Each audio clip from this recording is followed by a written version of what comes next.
സംസ്ഥാനത്തെ ജയിലുകളിൽ ജോലി ചെയ്യുന്ന ശിക്ഷാ തടവുകാരുടെ ദിവസവേതനം 10 മടങ്ങോളം വർദ്ധിപ്പിച്ചുകൊണ്ട് സർക്കാർ ഉത്തരവിറക്കിയിരിക്കുന്നു. തടവുകാർക്ക് വേതന വർധനവ്, അധ്യാപകർക്ക് അവഗണനയെന്ന് കുറ്റപ്പെടുത്തി സീറോ മലബാർ സഭ.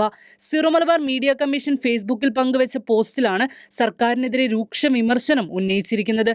ജയിലിലെ തടവുകാർക്ക് അർഹമായ പരിഗണന നൽകുന്നതിനെ ആരും എതിർക്കുന്നില്ല. എന്നാൽ വർഷങ്ങളായി ജോലി ചെയ്തിട്ടും നിരവധി കോടതി ഉത്തരവുകളുടെ പിൻബലമുണ്ടായിട്ടും നിയമനങ്ങൾ പാസാക്കി നൽകാതെ 16,000-ൽ പരം അധ്യാപക കുടുംബങ്ങളെ പട്ടിണി കിടത്തുന്നത് ഏത് നീതിയുടെ അടിസ്ഥാനത്തിലാണെന്ന് സീറോ മലബാർ സഭ ചോദ്യം ഉന്നയിച്ചു.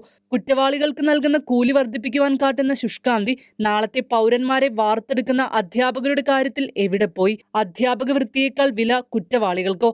അധ്യാപകരെ പട്ടിണിക്കിട്ട് ഒരു വിജ്ഞാന സമൂഹം കെട്ടിപ്പടുക്കാനാകുമോ? ഒരു നാടിന്റെ നട്ടെല്ലായ അധ്യാപകരെ അവഗണിക്കുന്നത് വഴി സർക്കാർ നൽകുന്ന സന്ദേശം എന്താണ് എന്നീ ചോദ്യങ്ങൾ സീറോ മലബാർ സഭ ഉന്നയിച്ചു. കുറ്റവാളികളെ സൃഷ്ടിക്കുന്ന സാഹചര്യത്തേക്കാൾ കുറ്റവാളികൾ രൂപപ്പെടുന്നത് തടയാൻ പ്രാപ്തിയുള്ള അധ്യാപകരെയാണ് സർക്കാർ ചേർത്ത് പിടിക്കേണ്ടത്. ഗുരുനിന്ദയേക്കാൾ ഗുരുവിനെ പട്ടിണിക്കിടുന്നതാണ് വലിയ പാപമെന്ന് പറഞ്ഞ സീറോ മലബാർ സഭ ശമ്പളമില്ലാതെ സേവനമനുഷ്ഠിക്കുന്ന അധ്യാപകരുടെ ജീവിതം ചോദ്യചിഹ്നമായി നിൽക്കുമ്പോഴും ഭരണകൂടം കണ്ണടച്ചിരിക്കുന്നത് അക്ഷരാർത്ഥത്തിൽ ജനാധിപത്യത്തോടുള്ള വെല്ലുവിളിയാണെന്നും വ്യക്തമാക്കി.